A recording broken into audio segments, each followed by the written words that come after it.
If you've watched any of my previous videos, you may have noticed that I already have a Winsor and Newton field box, which I love. When I saw the Cotman version for £20 online, I decided it might be a good idea to get a spare. So here it is, and I thought I might as well give the Cotman watercolours a go and swatch them in case anyone else is interested in what they're actually like. I've already opened the box and taken the paints out of their little wrappers. First thing I noticed is it's white, not blue, as it is on the picture on the box. But I think that's actually an advantage. I think mixing paint on a white background is obviously preferable to mixing it on a dark background. The second thing is that when I opened it, I did notice something drop to the floor, and it was actually the little piece of metal that goes in here. And I think the reason is that obviously dry sponge is quite dense, and it was actually a bit too big for this gap, so I actually cut a bit off it. And I think when it was crammed in and that was pushed down, it wasn't shutting properly, and then putting pressure on this hinge here, which then just broke. So I managed to find the little piece of metal and put it back in. How long that will last, I don't know, but we'll see. So let's get down to swatching it. Let's just write the names on them. Chinese white, which I've never used before. Lemon yellow hue, you're from Suffolk, which I am. Alizarin, I don't know how you pronounce that. Crimson hue. So right away I'm seeing that the pigment isn't quite as deep as my professional box. I have probably saturated that a bit too much, to be honest.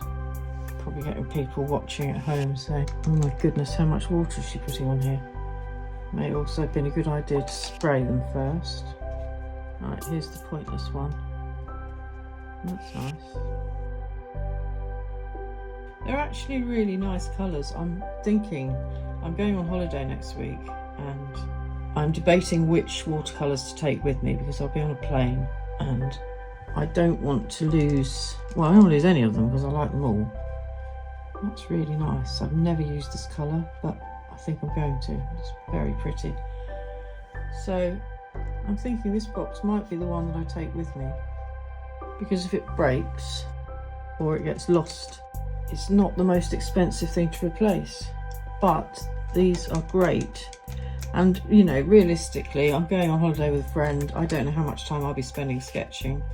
It's not exactly terribly sociable when you're with a friend who's not sketching. So I think the colours would be absolutely fine for what I want. These are really good. I'm very, very happy with this. For £20, and you get something that you can put your water in and carry around with you. I think it's perfect. Certainly for me. I'm not a professional watercolourist. I'm just a hobbyist who loves it. I love having small kits that I can take around that are portable, and I'm very, very happy with this. So there we have the swatches. One other tip just before I end this video is from another YouTuber. Here's my other Winsor and Newton box, the one with the professional standard of colours. As you can see, I clean it really thoroughly. I took the sponge out and actually replaced it with a small piece of hand towel because the sponge was getting stuck on this blue here and just ruining it basically. But the other thing is, that's really just to keep these in place, because the tip I had from the other YouTuber was to wear an athletic wristband. This is filthy, as you can see, because it gets worn a lot. And basically, that just goes on my wrist and I use it when I'm out and about to dry my brush on. The only thing I would recommend is that you take it off before you take a photo of your finished urban sketch and everyone thinks you've got really filthy clothes on and completely dirty cuffs. But it's a great tip. Also, because as I said, I don't use this little brush that comes with it because it's far too small and dainty for me to use. I've got a travel brush set here, and the athletic wristband or sweatband, whatever you like to call them, just holds that in place. So it's just a nice compact thing. So now all I need is my sketchbook and my pencil and my fountain pen, whatever else I'm taking. This is literally now just going to get chucked in a rucksack and taken with me everywhere I go.